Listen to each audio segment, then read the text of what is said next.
happening. But thank you very much for your input. We're heading into Game 1 Champions today for LGD and OMG. See you, mate.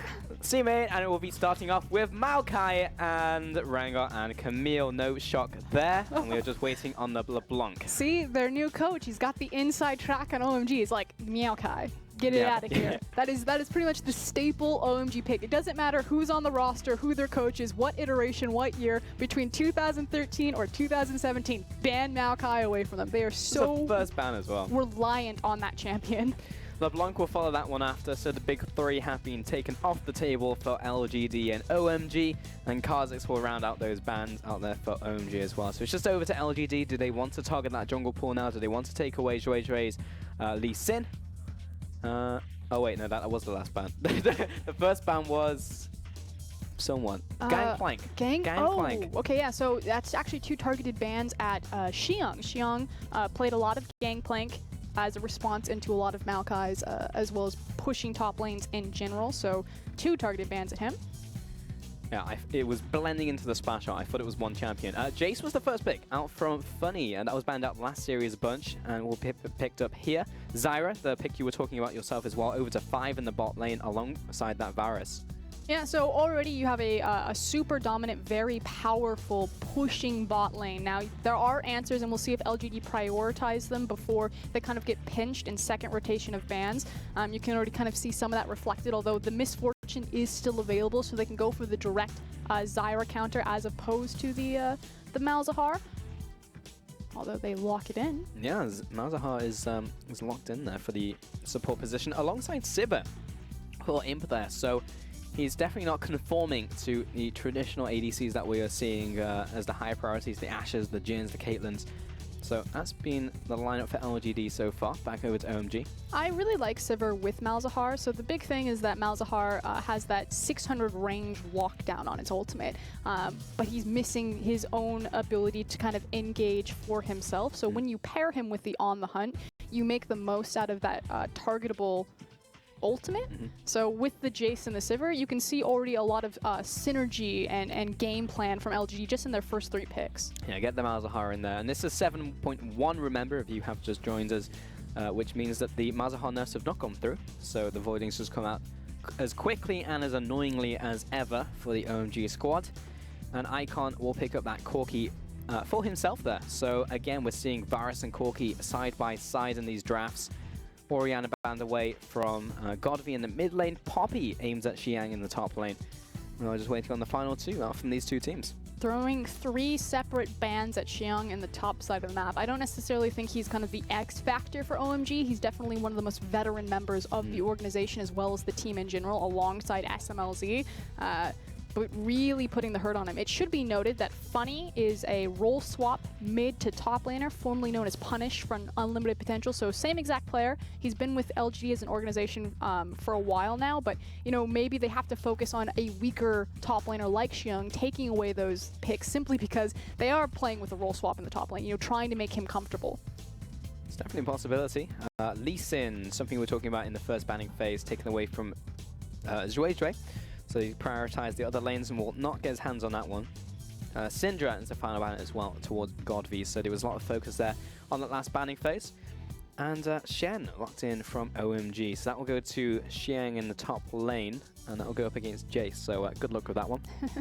Technically still could be a flex pick, however, as Wayless is now, Godvi is now hovering the Ziggs probability, they'll most likely be the Jace in the top lane there. Did they lock in Ivern? Oh! Yes, I'm Ivan has been picked excited. up. Okay, yeah, we've seen that a lot in the EU LCS, but not so much worldwide, so really cool to see that one. Yeah, he started to crop up, I believe. Score played Ivern in LCK? Yeah, there's been a handful of games in LCK, like a handful of games in most regions, apart from maybe like NA LCS. I'm not sure if they played it once more, but I know EU LCS for sure has had their eyes on that pick a lot. Last pick, that was Olaf. Okay. So that will go to the jungle. So in terms of what we were setting up pre-game, those drafts, interesting. Oh yeah, so what's cool here is anytime Ivern is in a game, it automatically changes kind of the tempo and the pace of the game. What Ivern really excels with is having pushing lanes. Pretty much if you have pushing lanes and an Ivern, because he eliminates the ability to look for smite contests, since he can just friend of the forest smite, take away your buff no matter what. If you have pressure priority in any of the lanes and the invade inner track, you automatically just destroy the other jungler. So it's really going to be on LGD to, on OMG to protect Shui's resources and to come to his aid to make these quick rotations. But LGD have crafted so many pushing lanes. Ivan can be a massive terror in these team fights, and I almost got like triggered because this was a track that was used a lot in the European LCS, and it was just like from conditioning I was just like, ah, what's happening? What's going on right now? But it's actually just the coaches doing their handshake. I feel like I've flown all the way back to Berlin, but it's just those random tracks that crop up in the LPL, which nostalgia for us, Kieran, nostalgia. But we're about to get into this game very shortly here. You can see those players on that loading screen. And I, for one, am very excited to see Ivan and also that bot lane coming out here. Ziggs in the mid lane as well, something that you actually don't see that often nowadays. Funny enough, you see Ziggs in the bottom lane as ADC, or the AP carry, I guess. And Imp, he's having a great time. He's like, I've got Sivir, I have a Malzahar next to me, we can just run at them. It's going to be a great game. Yeah, Imp is one of the best Sivir players alongside Deft, although Deft's now exited the league. Left in the LPL, it is not a champion to give him lightly, even though she seems like she's out of meta. The thing about LGD's composition is it is so punishing if left alone with any tower. Like, look at how many abilities that they have to rotate around. You've got the Syndra speed up, the Sivir speed up, you have the Jace speed up, and Ziggs can just make towers disappear. So much wave pushing potential. Like, this is such a 2015 LGD comp when they were really successful at manipulating side lanes and sieging down structures. My question is, can they actually execute on this composition? Yeah, side lanes and structures. We'll see about that. Judging from week 1, not sure if the synergy is necessarily there, or whether they are able to execute, but if they are, is a composition that could work on the flip side as well. Bring out the Olaf, which again has not necessarily been like a meta pick. He kind of fell out because of that Courage of the Colossus coming in there. Yeah, we've seen him occasionally crop up globally. He's already been played once in the LPL, and it was by LGD Gaming with Bingy's hands. In a very similar composition, you know, teaming up or going in tandem with that Shen. Obviously, Olaf pops his ultimate. He runs in, Shen's on top of him. It's like, surprise! It's a party in the middle of your team. But so far, we have kind of a very poke, siege heavy composition from LGD versus a very 5v5 oriented composition from OMG. They're going to do wonders if they catch anyone out of position, they're able to run you down with the Olaf to the Shin, or if they get to utilize the AoE spread of Corki and Zyra. That'll be the question heading into this game. Some great hand warmer control there. I feel like we've been looking at these teams for a while and we're just kind of calling Groundhog's Day, so I have to assume that there's a pause coming out here. Just going back and forth. Yeah, we're just locked in this forever. So it's Icon, like Godv, SMLZ, Imp. 5. Oh. So yeah, I'm wondering what's happened. So we're waiting on the call for that one. We're going back to the crowd. What have they got to say? Last time we saw that cool sign with the pig that you explained to us was not what I was expecting.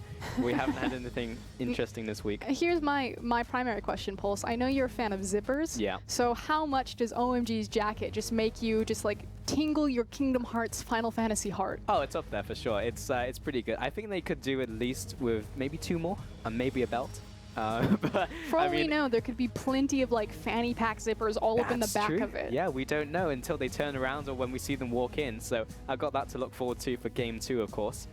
On the opposite side, are just letting the side down, honestly. Not enough zippers. But these players starting to look bored. Let me into this game. Where's my coffee? I've got it. Yeah, stare down that camera. We're just going back and forth in an infinite loop. I'm not sure if I've ever seen this, because usually when you hit like a pause at the start of the game, it goes back to casters or it goes to somewhere else. But no, it's fun. I love it. Yeah, I love it too. But we never usually see this happen. Looking at the gorgeous venue that the LPL has, it's in a great location. It's honestly super cool. Yep, fits I think 500 people in it. Especially when we can get the crowd mic'd. I always love hearing them in the games now. That's super exciting to cheer for them. More than 500. Yeah, surprised to hear that. Yeah. It's always nice to see the players that have got so much personality. You know, one of the the drawbacks is I feel like we never got the players enough on screen in the past, and it's so unfortunate because there's so many great stories to tell, and they have so many great personalities, but kind of Western exposure, you don't really get the same fandoms for players as you do with like North America or Europe. That's actually true. Along with those like mic checks and stuff, we don't really get the translations, and maybe we do like later on, but we just don't see it. And those are some funny things. Like when they do get translated, those are hilarious. So I just wish like Western fans could actually get more insight into into those players and their personalities. That's a pretty cool haircut. You don't really see Asians with that haircut very often. Are you talking about Xiang's fade? Or with the curly hair on on top? No, the curly hair. I mean, you see fades all the time. I have one, so... I was going to say, that is literally... that is like the epitome of Asian haircuts. But no, you don't really see the curly hair, like, at all. Xiang rocks his own look. He's walked it for a long time. So we are going to have a remake. We're not just calling it Infinite Loop Forever. There will be an end to this one. We don't have a reason why just yet, but there will be a remake. So players are going to gear up for that one and head back into Champion Select. It will be the same pick and bans, however. So there will be no change, so we can carry on talking about that draft. But I believe it was just a player configuration issue, so it was something to do with like mouse or keyboard or like bindings or whatever. So they'll just head out and head back in. That's a much better shot. No, that's a pretty cool view of the jacket. We're welcoming back Rusty, however. So hello, sir. How's it going? Good. I mean, we're here to talk about the drafts, I guess, a little bit. Ivern is one that I do want to highlight. Of course, I'm a big fan of the Ivern. You already said it changes the way people play. But I'm most curious to see how it goes into an Olaf, because there should be no invades involved whatsoever, and level 1 is a dangerous, dangerous path to walk if you're an Ivern against an Olaf. We've already seen it throughout all of Worlds last year, but one axe connects and you're dead. The cool thing, though, is that they kind of balance out the level 1 shrink by also having the Malzahar, so as long as they're grouped as 5, it should be fairly interesting. The other cool thing is Olaf's start. He usually likes to start on blue side, no matter if he's on red or blue. He wants to start on his blue buff simply because it helps speed up his jungle clear by being able to repeatedly throw those axes. So a lot of times when you're against an Olaf, because you know for sure where he's going to start, he won't just start on top side of the map like every other staple jungler. You can actually kind of pick if you want to mismatch him and find other windows where you know Olaf will be on the other side of the map, and you can make plays happen. I guess the other question mark as well in this Champion Select is we have that Ziggs in the mid lane, and though we do sometimes see Ziggs in the ADC role, we don't really see it in the mid lane, so why are we seeing it now? Because it's Godby, and Godby plays whatever he wants. He was one of the first guys to pull out Zillion mid. He brought back the Syndra before she came swinging back into the meta. He's always been riding on the Corki and the Ezreal, and he's actually already played Ziggs mid in the LPL this year. So it's really just Godby. What he thinks he's strong is what he's comfortable playing. He will do it, and he will do it beautifully. Yeah, he's a very unique human being, and of course has one of the deepest pockets for mid laners in the LPL, so it's not unsurprising to see him play something like Ziggs. Of course, a lot of control when you have erratic, perhaps, side laners. You can just throw out the ultimate and clear the wave for them when they've disappeared randomly. I mean, there is merit to it, but he's against a Corki, so at the point where Corki has Hex Drinker, Ziggs can just count his blessings that he hasn't died, hopefully, at that stage in the game, because the Ziggs as a pick is really, really dangerous against his opposition team comp. I completely agree with Rusty, and we can actually get your opinion on this while you're on the desk here. For me, if I look at Ziggs within this comp, I feel like he's simply a tool. He's like an ends to a means in terms of taking down these towers, simply because they have so many abilities to augment how they get around the map and how quickly they do it, that he's really just there to clear waves, to control side waves, and to push down structures. But there's too many tools. Like, LGD's team composition has an Ivern, which is simply a tool to enable your team to do damage whilst you build support items. A mid laner that's simply a tool to help get structures or clear waves or do his job. And they've got a Sivir who's simply a tool to make you run quicker so that you can engage and hopefully scale to 40 minutes and have late game damage. And then they've got Malzahar, who is effectively meant to use the ultimate on the He's Olaf. a tool to lock someone down. Is there anyone who isn't a tool on this lineup? LGD's top laner. Jace. Not Jace. a tool, No. absolute weapon. There we have it, not a tool. But if he falls behind in any way against the Shed Olaf, if he even looks like he's not winning that lane and the Jace doesn't snowball, I look at this team composition and say we're going to 50 minutes. And we're praying that we make it there with, you know, a pretty good position to turn it around, maybe. So you have the lineup of tools with Jace, and then on the opposite side, you've got the Olaf Shen thing happening, of course, and then we have the classic Corki Varus. So it seems like a more normal rounded composition, I would say, like compared to like the composition that we usually see. Something that's quite interesting that we saw last game a little bit, and we might see this game because it is a Varus, is Varus is unique to Jhin and Ashe. Like, it used to be the stock standard. You push down bottom lane tower, you unlock the Jhin and the Ashe, and you immediately run that ultimate mid, and you just throw it from Fog of War, hope that you hit the enemy mid laner, and then crack the mid lane tower. That was like the standard blueprint formula. With Varus, you really can't do that unless you kind of like sneak around the corner, like surprise, Chains of Corruption. But it's such a shorter a distance that we saw Aimee do it last time. They just kept Varus in that bottom lane. And instead of bleeding pressure into the mid lane once bottom lane's unlocked, you actually kind of bleed it into the jungle. You try to make a pick, and then you snowball into the mid lane. So I'm curious if OMG will find themselves into that position, if it'll stall them out a little bit, just because it's a much more nuanced, not as, what's the word, traveled course of action or traveled blueprint. Teams are still kind of figuring that one out. Whereas when you have like someone like Sivir, Ashe, and Jhin, it's pretty easy. Once you're unlocked from that lane, you press R and you run down mid. I think if you were the coach of OMG, you very much acknowledged that fact already, and you would also say that by having Shen, Olaf, and Corki with a package, you could time 5 men to the bottom lane around having the Varus and the Zyra, get them going further and further ahead, even move them to the top lane and do the opposite on the flip side of the map. Like, I feel like the pivot point is actually around those two in the bottom lane duo, that they can actually start snowballing against a very difficult lane to kill, to be fair, with the 2 shields, but just raw damage that OMG have actually got to offer. It's like the difference between bot tower, mid tower, in terms of like your roadmap to like bot tower, top tower, or bot tower, inner bot tower, top tower, mid tower. So who do you actually like favor for these compositions? Because you have this very quirky composition which could work given the players, but not necessarily like how much synergy has been built versus a composition that maybe makes a little bit more sense around the rest of the world. I'd favor OMG until LGD show up. I feel like, oh, we're on the Rift. So all right, see ya. Teammate!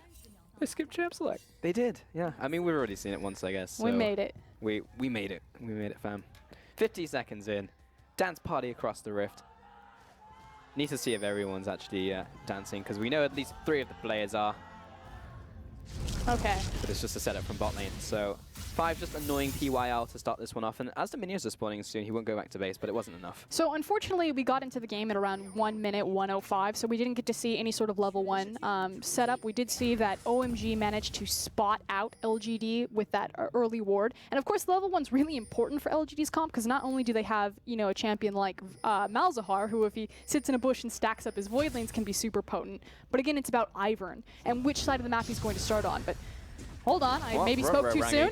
Funny's being caught out. That will burn at least his flash. And If he hits has this axe, popped his ghost. He hits done. the axe, and I think Funny's pretty dead. Yep, that's auto attack, and another one, and another one, and another one. literally, as Rusty just said, if Olaf hits 1 axe level 1, you're pretty much dead, and that is now Jace without flash, late to his lane, and giving up all pressure on the blue. So Ivern making the smart decision. Amy immediately runs across and is going to go ahead and trade that, so at least they staunch the bleeding by not getting 3 buffed. But if I'm Olaf, if Jace overextends, I run top and I look to punish the flash.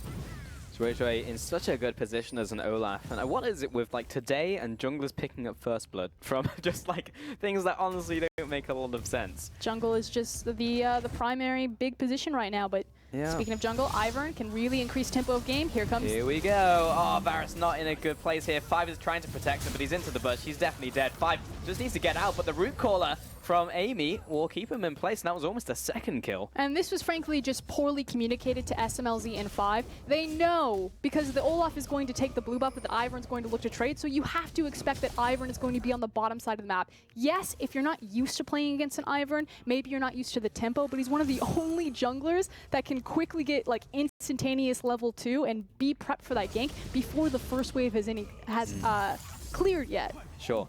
In terms of timings, it's just very different from different junglers. And fastest jungle timer out there if his camps are prepped. Yeah, he just instantly just walks through the jungle, wipes 2 camps as you just saw him. He's got the bottom camp prepped as well. So if he goes for this mid gank after that, he'll be able to go for it.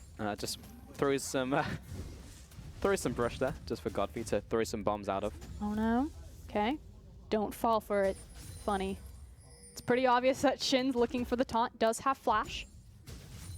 This is scary just because of the mana reserves from Funny and the lack of flash. He's done. Oh, Yeah, he'll bat turns. away one target, but yeah, I mean, the taunt has landed, and that just spells the end of Funny right there. Just a question of who's going to pick up the kill, and I think they're just going to give it to Shen, actually. Yep. It was so easy, and that is a face of distress there from Funny. He's not in good shape. It's only going to get worse because he doesn't have his teleport, and the wave is now frozen over to Xiang, so incredibly punishing in terms of experience, gold, continuously visiting that, and that's kind of what I wanted to back up and look at the bigger picture. You know, so many flashes are burned, like in the bottom lane, and the junglers are going to abuse that all day. This is a good counterplay, and look at those Voidlings just going in on 5. Actually was concerned for his life there as he turned back into that final one, but he did start hitting that tower, luckily.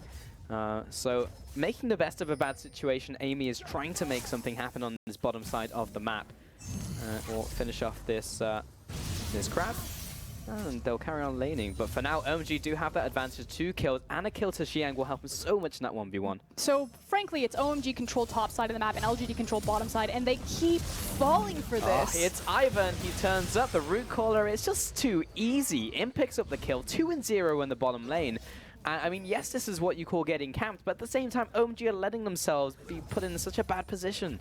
Frankly, you know, they can't do anything because of the wave. They don't have the flash on either Varus or Zyra. Zyra lost all of her health because of the cheeky play that LGD made behind towers. He's coming back into the lane. LGD then have a massive wave. You know, they were trying to hold it in front of tower, forcing OMG to overextend, but it's kind of at what point, you know, what do you do? Where do you go? It's only 5 minutes into the game. It's not like Varus and Zyra can kind of piss off and go, you know, top or mid, try to make something happen. They just kind of have to grin and bear it, or to call Shui to help them reset the lane. But also in that gank as well, like you can see OMG, they were playing towards the top side of the lane without vision. So I think that's the biggest thing, because maybe Amy would be in a situation where he'd have to like aim his Q, but he was just on top of them, which was the problem.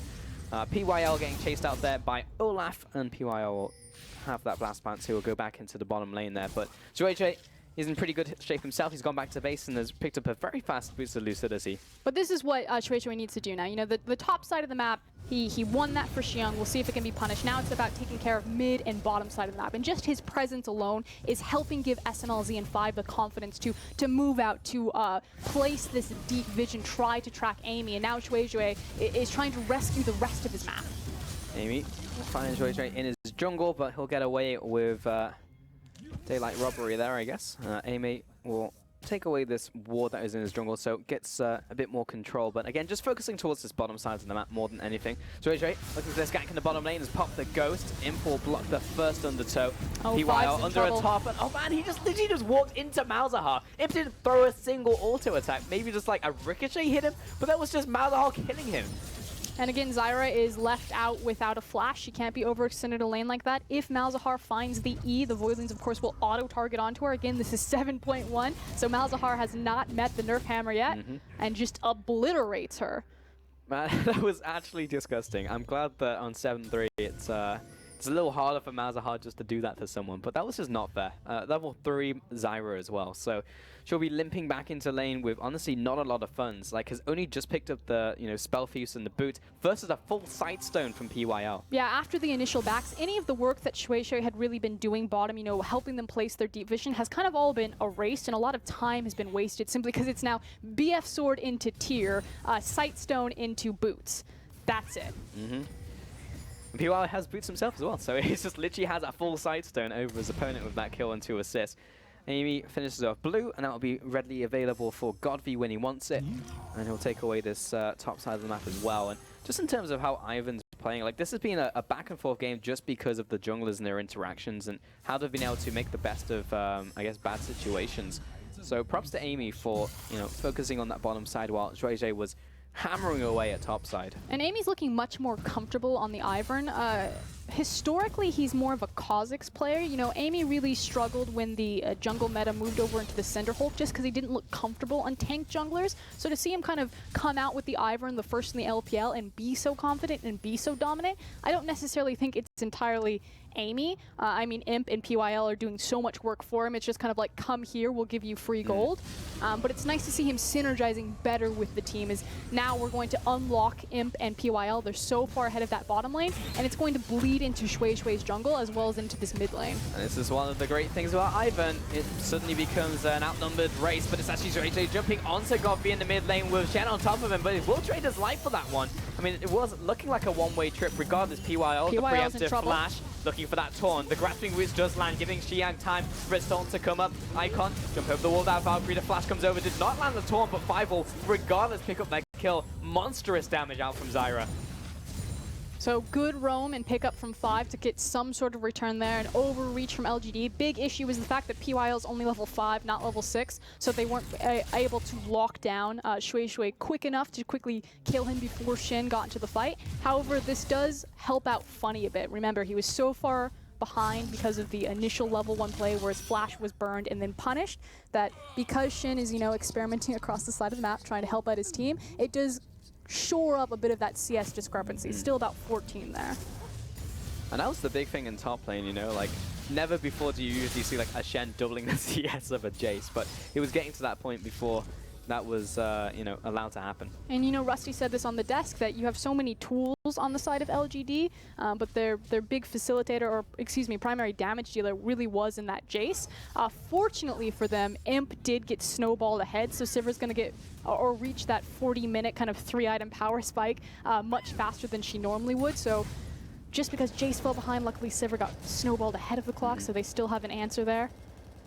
Exactly. It looks like Funny is going towards a Black Cleaver first build. This is not League of Lethality just yet. That's 7.21, 7.1, so he won't be going all out for that one just at the start at least. So he will begin his build with Black Cleaver so he can slice through Shui and Xiang. More than anything, because they will be building and have built a lot of armor already. They're diving bottom. They are. They're on the way at least. Amy is setting up. 5 need to know that this is happening. This time around, Malzahar does have ultimate. 5 is only level 5, so unfortunately there's no Zyra ultimate to protect them from this. They've also got a wave shoving in. They're going to turn on Dragon. They're going to dive. I think they're contesting blue. They want something. Like, man, we set all this vision down. We spent all this gold. Screw it. Go on mid. I'm trying to figure what's going on because, Godby went into bottom lane. They're swapping. They don't see him. He's on a pink ward, so Ziggs has snuck into this lane. Here comes the Malzahar ult. Dunked. On to 5. Lots of damage. What? There was suddenly just a bunch of damage coming out from Godby. SMLZ falling back. Ultimate comes down. He'll flash away from his Ray. Runs in. He runs out. He doesn't want any more of this with Daisy turning up to the party. This bottom tower is done and dusted. That'll be surely the kill. Ray was trading up against Daisy, but felt like Daisy actually won that trade. That tower did survive though, so well played to Ray for now. Imp is taking a lot of damage in the mid lane. Good sidestep on that final missile barrage, but Godby eventually hexplodes the tower. So this is actually very cute from LGD. They see that the bottom tower is very low. They know that they can execute it using the satchel, as well as the combo from Malzahar Ziggs. Oh, Icon looking for the play, but the great exhaust timing coming out on top of the Xiang ultimate. PYL will fall down, and that's an assist. 2 kills over to OMG. Okay, and right back in it. We talked about, where are OMG's X factor? How do they win games? And it's when someone like Icon or Shui just starts to pop off. Now 3-0-1. He didn't go for the Hex Drinker. He didn't feel threatened by Ziggs at this point in the game, so he has that Sheen and just automatically pulls the trigger, says, okay, someone's coming in to flank me. I'm going to dive right now. This is a very fun game to watch, just in terms of both compositions doing what both compositions want to do and both working in a sense to the point where it's equalized. OMG star factor getting those kills in this fashion essentially, where Icon goes in for the play and it works out anyway. Yeah, as soon as he sees PYL, no hesitation, immediately goes forward and says, if I'm getting ganked, I'm going to at least make this a 1-for-1. And then fortunately for him, Xiong does have the Shin ultimate, and he's able to pick up not just 1 kill, but 2 kills through there. Amy starting off his blue buff as well, taking that one away along with the Gromp, and Godby, best of both worlds. Both of them get a buff. And we'll go back to pretty much an even game. We've got that one tower over to LGD, but in terms of gold, it is dead on even with that early Ocean Dragon also over to OMG. We are just waiting with PYL in the wings. He has Flash and Ultimate, but Icon was not playing ball. I've seen this combo before. I've played it many times. Ziggs and Malzahar do wonders when they're in tandem together, just because you lock someone down and you just get to throw all of your skill shots on top of them. You usually don't even need the ult to burst someone. So I like the fact that PYL is willing to team up with this little guy. This is the most patient of hunters, and I feel like Ivan's probably even better in that, right? Like, lands the root caller, and he gets a free gap close. Yep. This is also classic PYL. So when LGD are at their best, it's when PYL is playing something that can unlock itself, roam around, and really impact and assist and facilitate the team. Just because he's the primary shot caller of LGD. He's always been the captain of the team. So seeing him on a pick like Malzahar makes a lot of sense and should mean good things for them in terms of their direction and being decisive on the map. Honestly impressed that LGD's composition is working so well. That was the question coming into this game, is like, will LGD even be able to execute on this composition? You know, they're playing champions that they are well acquainted with.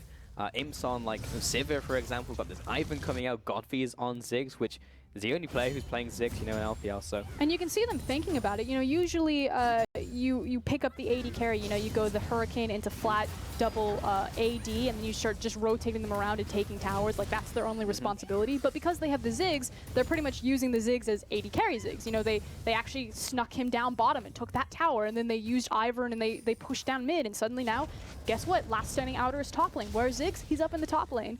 So it's actually just very clever from LGD. You can definitely tell that they have a coach behind them assisting them with this composition.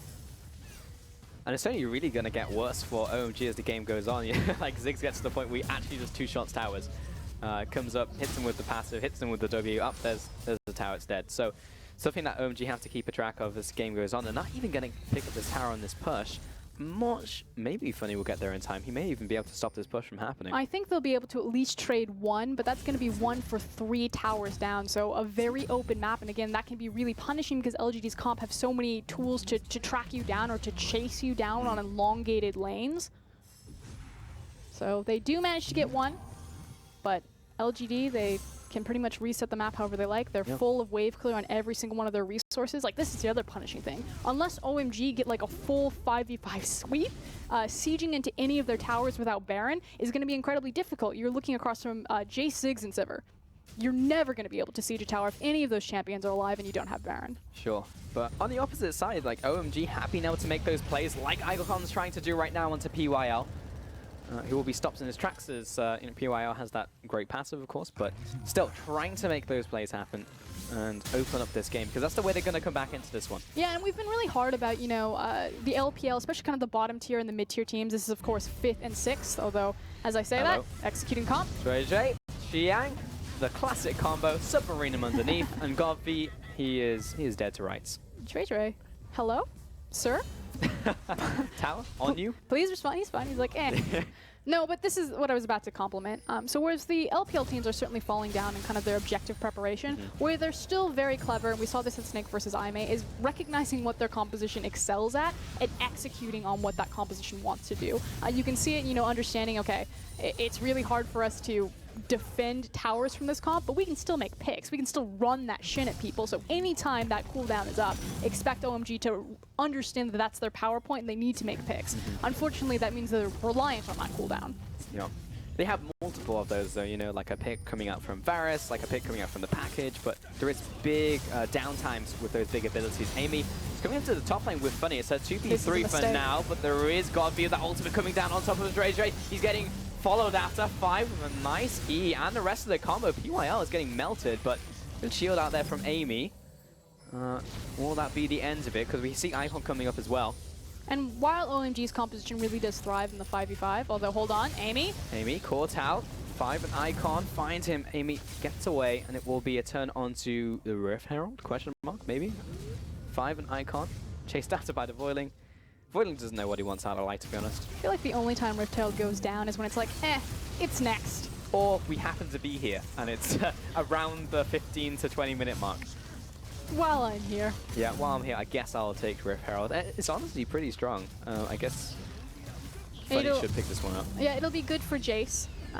But again, as I was saying, so while OMG's composition is great in a 5v5, and like theoretically, like, oh, OMG's grouping up, you know, this is good, this is what their composition excels at. The problem is that they're splitting their damage and their focus between, do we siege down the tower or do we dive the tower? We don't really have a dive comp against, especially an Ivern. So that's why I was like, that's a very questionable call right there. And of course, they were punished for it. So Now they have to kind of reset their waves, maybe take another stab at pushing down that tower. We can see Xiang's got a big wave, so hopefully he'll be able to take it down. But while Xiang is kind of busy with that, although he is Shin and he can be anywhere on the map, it opens up this opportunity for LG to kind of look elsewhere to try to set something else up. On the flip side, though, while the Dragon is up, both teams are trying to contest. Those big ultimates and the big cooldowns are available for OMG. You know, Xiang and Joyjoy, they can get that combo to work, and they can get it to work on a grander scale. Landing that taunt on multiple people, disrupting more of the back line rather than just finding a pick. So this could be a potentially good fight for OMG, and as long as they stall, Shen's in the top lane. So it actually feels like LGD have put in this pincer. And what OMG did to really guarantee this is they had great vision control over the Dragon. So they were constantly able to lay down this poke, because while they are a great 5v5 comp because of the Zyra and their ability to dive backline, they still got the Corki rockets, they still got the Varus arrows, and while they have the vision of the Dragon pit, it's still not safe for LGD to be there and to commit to it. So it's kind of the 1-2 punch. Not only did they get the top tower and burn a bunch of farm into inner top, they also pick up the Ocean Dragon. I mean, that was just best case scenario. Like, usually you see one of two things, right? Like a team fully committing on a 4 with your 5, or you try and stop the Shen, but they actually just lost top tower and they lost Dragon. And he got a damage onto the top tower as well, the second one. And that goes entirely back down to their vision control. They were able to make that correct decision because they could see exactly where LGD were, and they weren't walking into a Malzahar ultimate or walking into an Ivern. So great job. You know, we had this question, did the LPL teams learn over Chinese New Year, or were they going to come back and have their same problems that we saw in the RNG versus OMG game, which was vision control? So far, this is a step in the right direction for OMG. Yeah, and I would actually say from both teams, like LGD did play the early game well and try to exploit at least the timings on Xiang being elsewhere on the map. So in terms of learning, well done. You know, I guess there was some time committed over those 2 weeks for these two teams, especially for these two teams that I would say were struggling in week 1. And when you look at the rest of the league and how the rest of the teams are performing, they definitely did need to step it up. And if they were a team that could say, hey, everyone else is just like chilling with their friends and family, let's actually just go deep on getting better, then these are the teams to do it. Yeah, and you can see that, you know, picking up a coach over Chinese New Year, that has to be incredibly difficult. I mean, everyone's on vacation. Most of the organizations, you know, go fairly quiet. You don't expect the teams to be screaming through that time because everyone's visiting their families. So to very quickly retro, you know, we need a coach. We need to find one right now. He'll join us on stage for week 3, but he's working with us right now at week 2. You can already see a vast difference in LGD's kind of game plan and draft from week 1 to week 2. I just want to see them, you know, keep it up and not like fall off the 20-minute mark, because so often we see teams it's just like, yes, we have a solid game plan, we execute well on you know, step 1 and step 2, and then it's just like, well, what was step 3 and 4? Just run at them, and you know, they forget what their plan was. So if they can actually finish this game, and even if they lose but execute what they were trying to do, I think that's, you know, really big learning and really good development from both teams. You know, lane phase makes it really easy to color in the lines because you automatically have like the line set up. You like, you know, I have to be here. It's when these initial towers fall that you really kind of see what a team is really made of. Yeah. If they're able to identify the correct objective and then set up the objective correctly and not take risky plays. Just as a note, Icon is so far ahead of Godby, like in terms of item build and in terms of farm as well. Like a 40 CS differential between like a Corki and a Ziggs is very rare. You often see Ziggs just pick up farm in a side lane. Like he's just constantly accumulating gold. But where Corki is super far ahead of Ziggs, Sivir is actually fairly far ahead of Varus. Unfortunately for her itemization and her power spikes, the Corki is still much more relevant than Sivir, especially because she's going Essence Reaver into, it looks like a Static Shiv, possibly a rapid fire cannon. I'm weird and I build Static Shiv on Sivir because I'm like, all of the creeps. I'm sure it's going to be a rapid fire cannon just to compensate for her. I know people are like, why would you build Static Shiv? It's just habit. Yeah. But no, but obviously because Sivir has a very short auto attack range, you want to do rapid fire so you can reach that tank line and then ricochet back with your W. That was bad. Just. Don't worry about it. We got the Static Shiv. That's locked in. That's Hi, I play Sivir. It's all good. You just you know, falling after the steps. Yeah, I know he did. That's what I was pointing towards. Oh, now I'm happy. Yeah.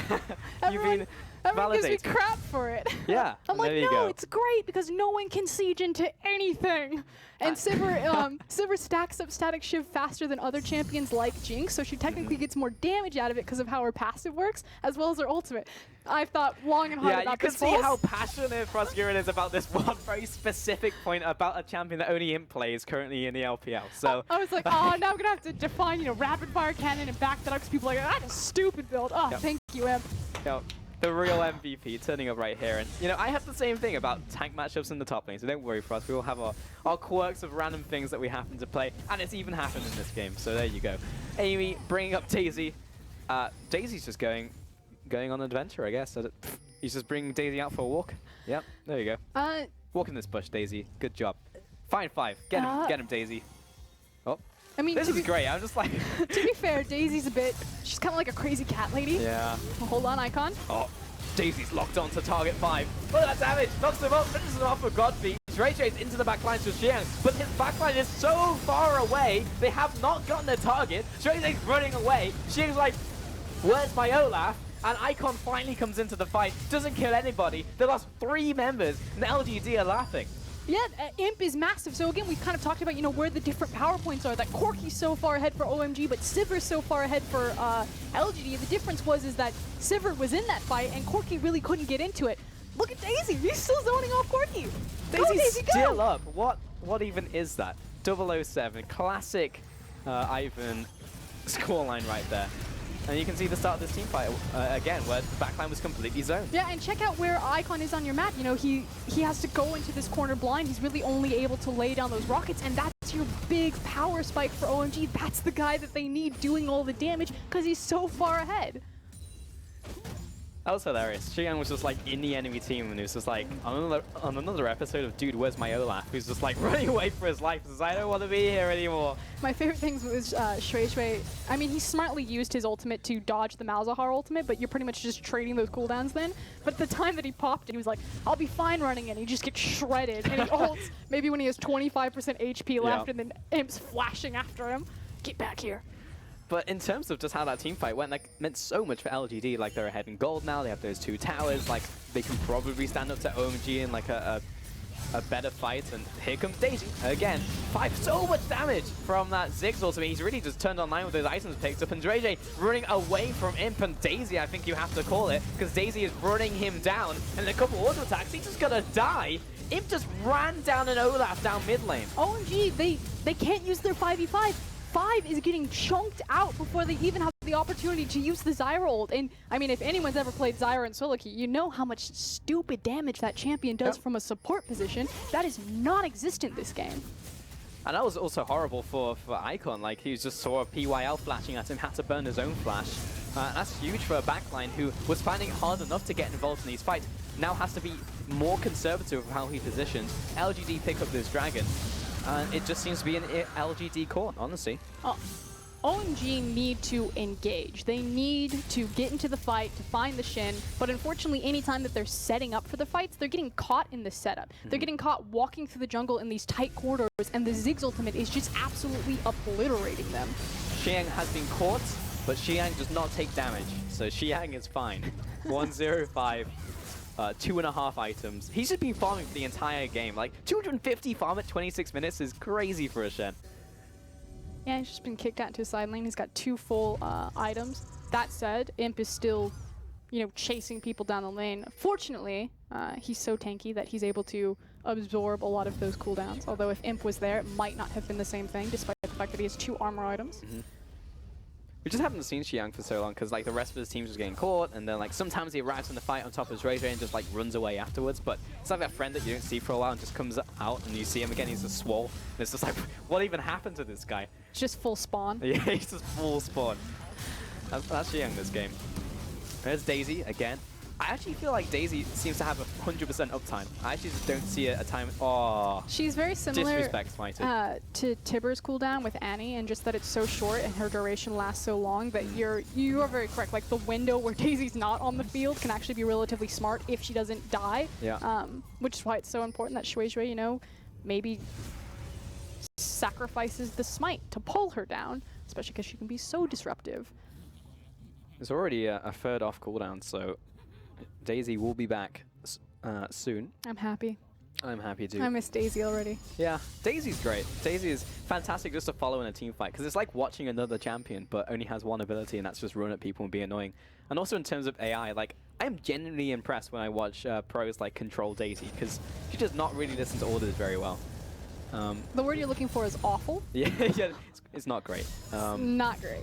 But I was just watching that last team fight, and Amy like lands a root caller, and he like actually locks Daisy onto that specific target to get Daisy on top of that target. And it was just like, really well played, like despite everything else that an Ivan has to do in the fight.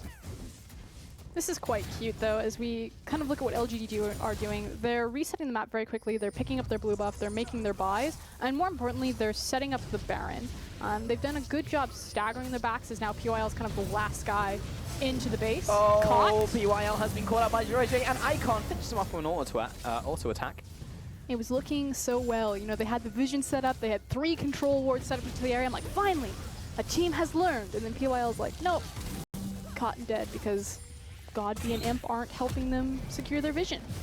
I think he was actually just recalling. Like, I'm not even sure. You can blame it on the team. Danger Corruption comes out from SMLZ onto Amy, but he's just not taking damage. Easy. And Funny has arrived. He's come out top lane. He has all this farm. He has all this damage. And Ray, that's a late ultimate out from Xiang, and I'm not even sure it was necessary or will result in anything. He's going to jump on Imp. Could be a kill over to Icon. Doesn't manage to land the missile barrage, and Funny is zoning away on the front line. Amy is just causing so much havoc with all these brushes. OMG can't even see what's going on. Xiang is just covered in all of this brush.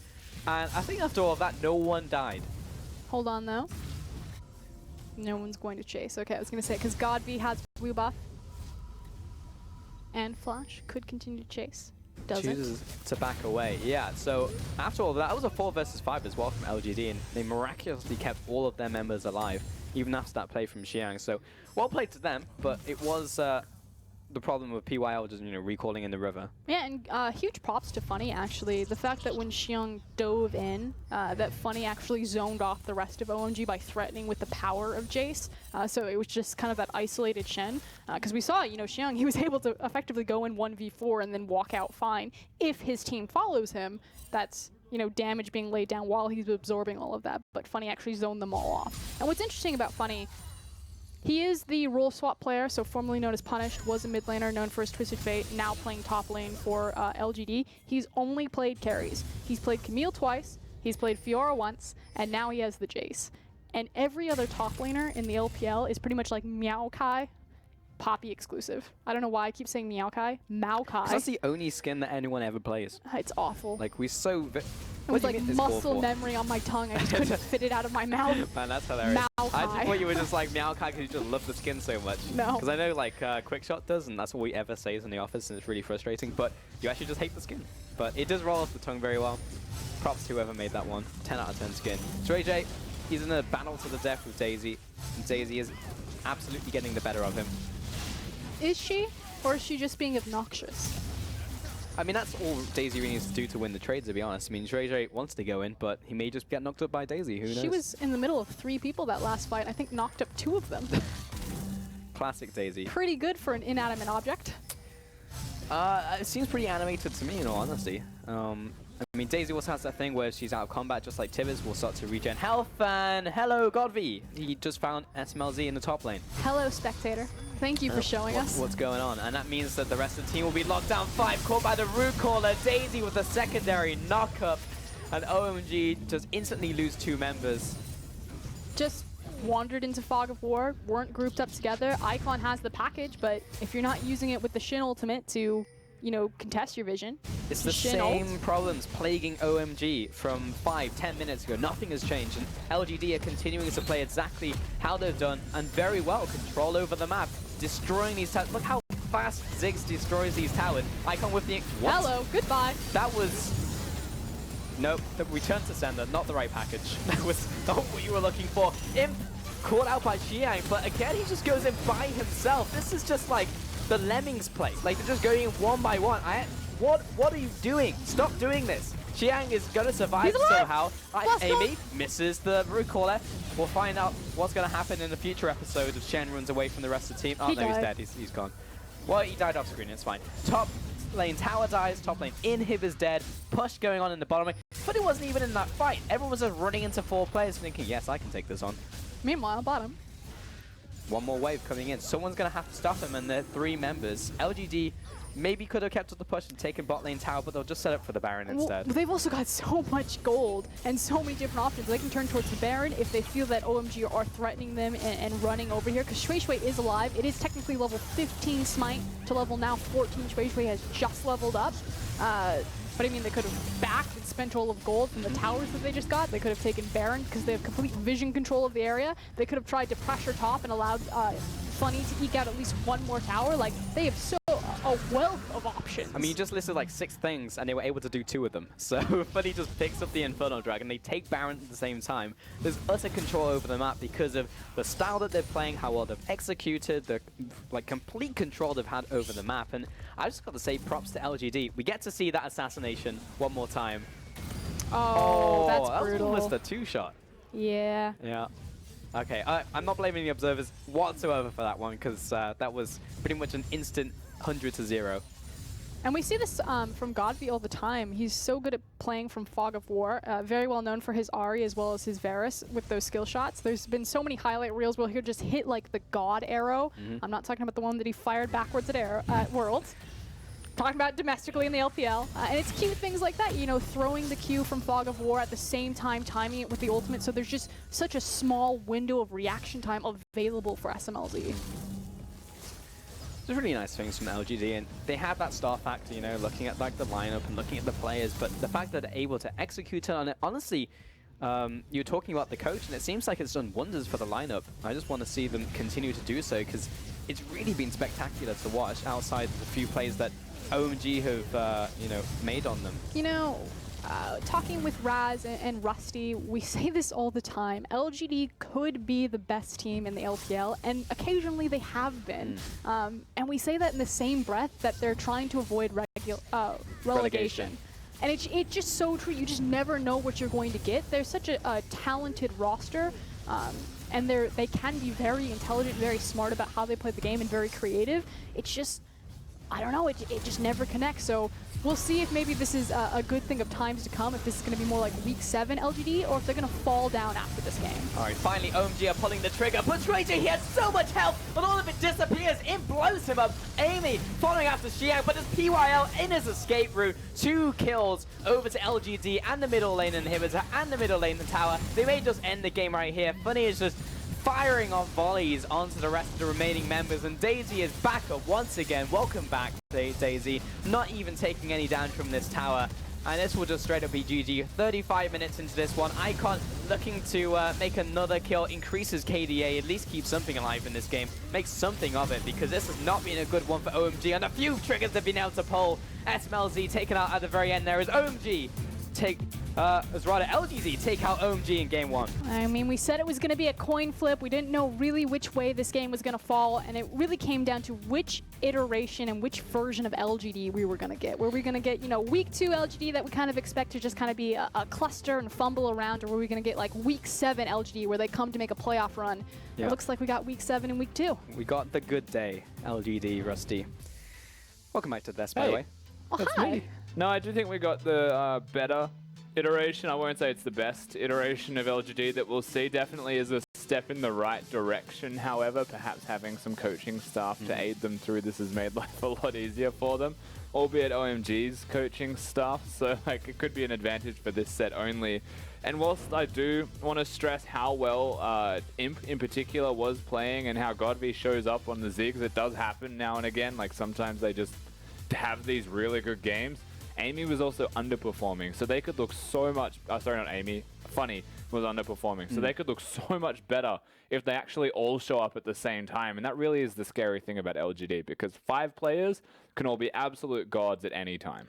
Yeah, and that was really the start of the game, though. You know, Funny got killed twice, and okay, that is like underperforming to that point. But like we saw the same thing from Ben 4 in the last series, where it's just like, okay, he got caught at the start, but then game 2, when he didn't get caught, then we saw what Ben 4 can do. So hopefully we can see a similar thing from Funny in this next game, but also LGD again turn up from across the board. Yeah, and in a way it's nitpicking from me because the Olaf was looking towards him on the top lane consistently and the bottom lane was doing well. Ivan was on the opposite side of the map and there's only so much that you can afford to lose as a top laner against the Shen before you just automatically lose the lane. Like you sometimes have to take those risks and go up to the push lane to try and get a minion and die for it. So like sometimes you just fall. You just don't know when the Olaf's there and you'll die. Like there are still positives for Funny and the rest of his team, but this was honestly for me just the imp show. Like that guy popped off. Yeah, it's because he built Static Shift, right?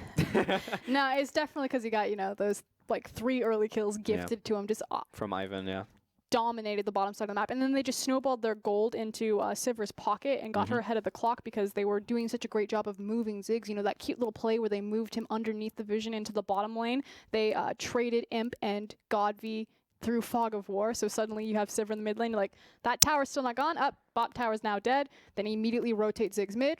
Ivan shows up, mid tower is now dead, and suddenly Sivir's like 4k gold up. Was there more that OMG could have done though? Because it was specifically a point in the game when we were looking towards that dragon, we saw that big contest where it's like OMG just need to go in. They just need to engage and try and make something happen. And they were at a point where they could trade up against them, but we didn't see that. Yeah, there was absolutely moments where OMG probably could have gone for things and they weren't really opting towards it. And when they were, it wasn't always the right timings. I actually believe that utilizing the Shen and Olaf to greater effect in this game would not have involved Shen ulting the Olaf. It actually would have been Olaf just staying top. They're constantly going top, dealing with the Shen throughout the whole game. Amy, actually with the MVP here on that Ivan, did a lot of work in the early game, of course, snowballing that bottom lane. Yeah, you have to give it credit, right? We came into the draft phase, and when I randomly appeared back on the desk for 2 minutes, I highlighted that an Olaf can destroy an Ivan, but by killing the Jace, the response from Amy was telegraphed, but there was also no counterplay to what he actually did, and that was steal a blue and gank bottom at level 2. Like, that's ridiculous. Like, that's the kind of play that sets the bottom lane of LGD up for success, because he's down there getting them rolling, and if you get Imp rolling, he will give you a victory. It's nice to see these new picks come out as well, and this was like, it was a well-formed composition, and he executed on it well from the side of LGD. So do you actually think that like LGD had more in the back pocket? Was it just this one composition? Or, because you were talking about LGD being this creative team and turning up on a good day, and this was clearly something they had prepared. You never want to take a gamble on LGD because we could come into game 2 and they could all fall apart. So like, honestly, it doesn't matter what I say here because it's LG at the end of the day. So Kind of feels like it's like the tide is rising and you've built a sandcastle and you know it's going to break, so you're trying to build this like badass castle as quick as you can before the water washes it away. That's what LGD feels like to me.